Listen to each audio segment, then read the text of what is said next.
So I'll just start by saying it's overwhelming that you are all here. This is an intersection of all of my lives in Asheville, and it's amazing. It's the first time this has happened, and it also sort of feels like what my funeral might be if that happens, or when that happens.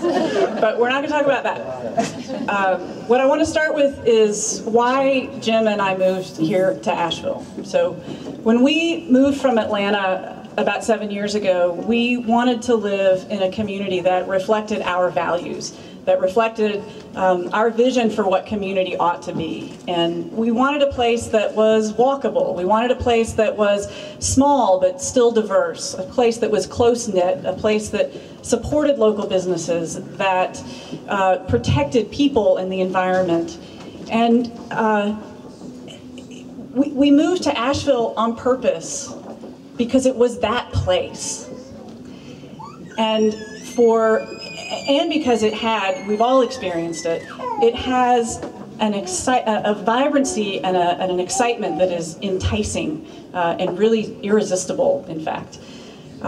For months after we moved here, I would have, in having one of those Asheville moments, and we've all had them, whether it's at the French Broad Chocolate Lounge, those uniquely Asheville moments, French Broad Chocolate Lounge, riding your bike to your favorite brewery, shindig on the green, the drum circle, the hula hoopers, whatever it is, walking around the Biltmore Estate and imagining that it's yours.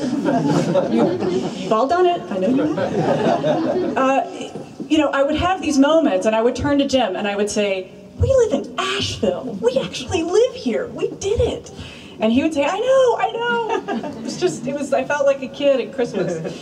What we didn't know when we moved here, but we soon learned, was how open this community is, how easy it is to become integrated into the fabric and the workings and the leadership of this town. And I want to pause for a second and acknowledge that many of you here are part of that fabric and part of that leadership. And I am just really honored that you would take the time to be here tonight. So thank you. I hadn't moved here, hadn't been here for very long before I couldn't walk down the street without seeing somebody I knew. Pretty soon I was on the Transit Commission, Jim was on the Greenways Commission, and we were working with city leaders to build policy around things that we cared about. And we, this city welcomed us, it embraced us, it took what we had to offer, and we are so grateful for that. It's now time to offer more.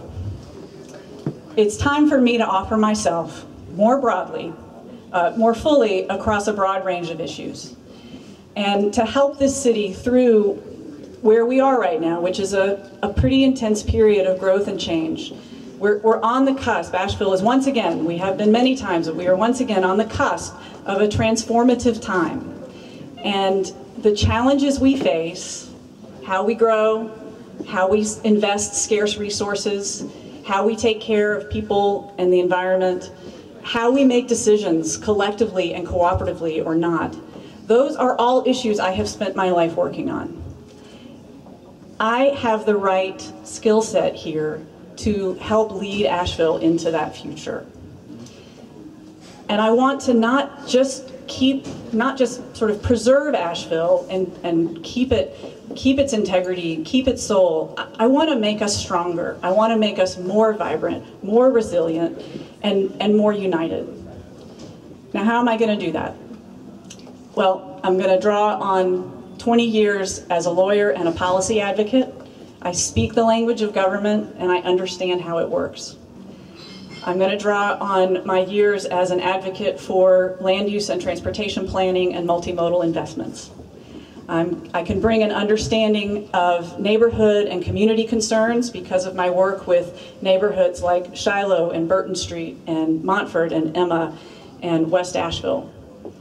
I can bring my experience helping businesses, institutions, and governments improve their environmental practices and become more sustainable. I can bring my experience running a small organization on really scarce resources. And if any of you know Mountain True and how it's grown, you know that I can make something with not very much and find more resources and make things more effective. I also will bring a deep-seated sense of fairness and justice and concern for people who have not had and don't have these same advantages and privileges that I do. And I will bring a lifetime of engaging people in government decision-making and building partnerships, many times across lines, to find common ground and get things done. Again, I think my skill set is perfectly complementary to the priorities that this city council has established.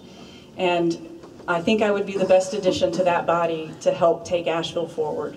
And with my relationships with existing city council members, city staff, and other civic leaders, I can hit the ground running.